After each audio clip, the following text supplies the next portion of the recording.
রাধে রাধে, জয় নিতাই। আমার গোপাল সোনাদের পরিবারের সকলকে সুস্বাগতম।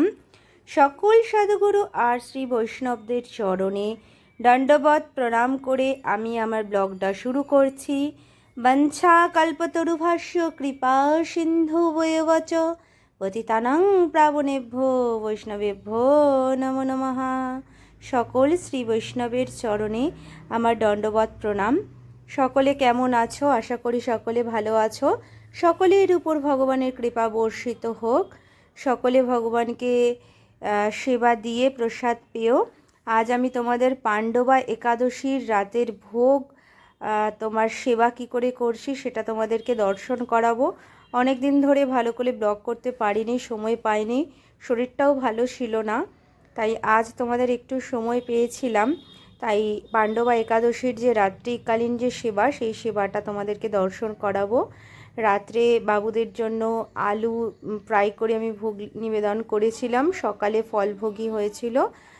আর তোমার খুব ব্যস্ততা, এই একাদশীর দিন আরও বেশি কাজ থাকে, তাই সেইভাবে ভিডিও বানানো হয়নি। তারপরে সোনা এসেছিল, সোনার জন্য আমি একটু আমার বাপের বাড়িতে অর্থাৎ আমার মায়ের কাছে বারবার করে যাওয়া আসা করতে হচ্ছিল, তার জন্য আর কি সেবার শুধু করেছি, ভিডিও করতে পারিনি, শরীরটাও ভালো ছিল না। তাই আজকে একাদশীর যে করলে একাদশীর মাহাত্ম্য অবশ্যই শ্রবণ করতে হয়। আর এই পাণ্ডবা একাদশী ভীম করেছিল।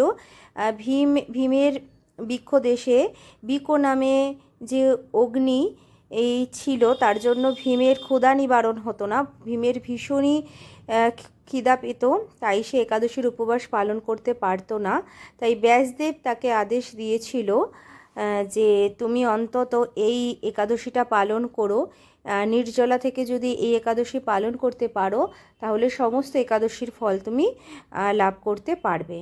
তাই যাদের যদি একাদশী করতে গিয়ে ভুল ত্রুটি হয়ে থাকে, তারা যদি এই নির্জলা একাদশী উপবাস ঠিক করে পালন করে তাহলে কিন্তু তাদের সমস্ত একাদশীর ফল লাভ করে নিতে পারবে।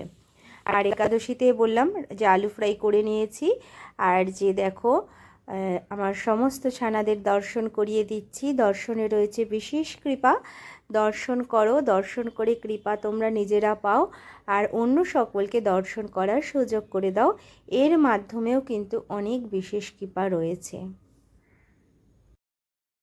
সমস্ত উপবাসের শ্রেষ্ঠ উপবাস হলো একাদশীর উপবাস। তাই আমাদের সকলের কিন্তু একাদশীর উপবাস খুব নিষ্ঠা সহকারে পালন করা উচিত। আর আমরা সকলেই একাদশীর উপবাস পালন করব এবং অন্য কাউকে উৎসাহিত করব যে তারাও যেন একাদশীর উপবাস পালন করতে করে। আর আলুটা দেখো প্রায় ভাজি হয়ে এসছে। আর এর মধ্যে আমি সৈন্ধব লবণ দিয়ে দিচ্ছি। আর বাদাম দিইনি আজকে, শরীরটা খুব একটা ভালো নেই।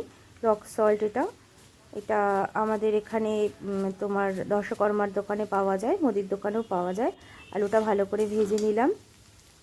এবার আলুটাকে নাবিয়ে বাবুদেরকে আসনে উপবেশন করিয়ে তারপরে আমি ভোগ নিবেদন করব। তেলটা ঝরিয়ে নেব, সানফ্লাওয়ার অয়েল দিয়ে আমি এটা ভেজেছি।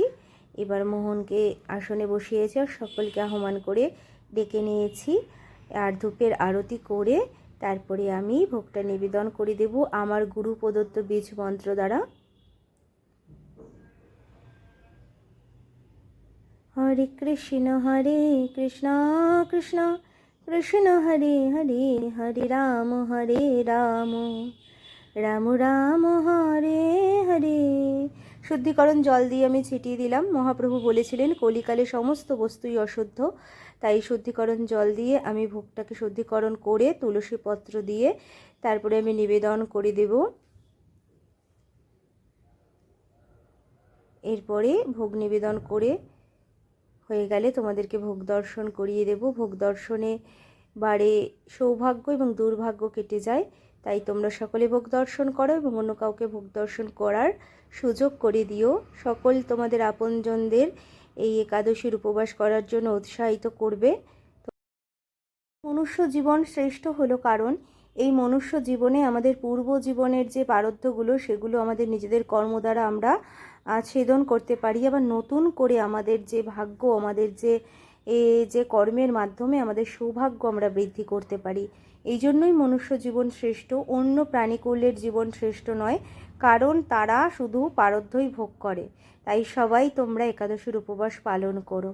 আরতি করে নরহরি, আরতি করে নরহরি, আরতি করে নরহরি, আরতি করে হে, আরতি করে হে, আরতি করে হে, আরতি করে নরহরি, আরতি করে হে। দেখো কত সুন্দর মোহন সোনাকে, সকলকে দর্শন করো। এবার আমি চামর ব্যঞ্জন দিয়ে আরতি করছি, তারপরে আমি ময়ূরপঙ্খ দিয়ে আরতি করব। তারপরে সমস্ত ফুল সরিয়ে দিয়ে বাবুদেরকে হালকা করে মুছে তারপরে শয়ন দিয়ে দেব। তোমরা সকলে সেবার সাথে যুক্ত থেকো, তাহলে যে কি আনন্দ সেটা হৃদয়ে অনুভব করতে পারবে। আর এই দেখো পাখা দিয়ে, এখন ভীষণ গরম তাই পাখা দিয়ে আরতি করে দিই, তাতে একটু বাবুদের ঠান্ডা লাগে, ঠান্ডা অনুভব হয়, সেই জন্য। জয় রাধে, জয় নিতাই, জয় জয় রাধেশ্যাম।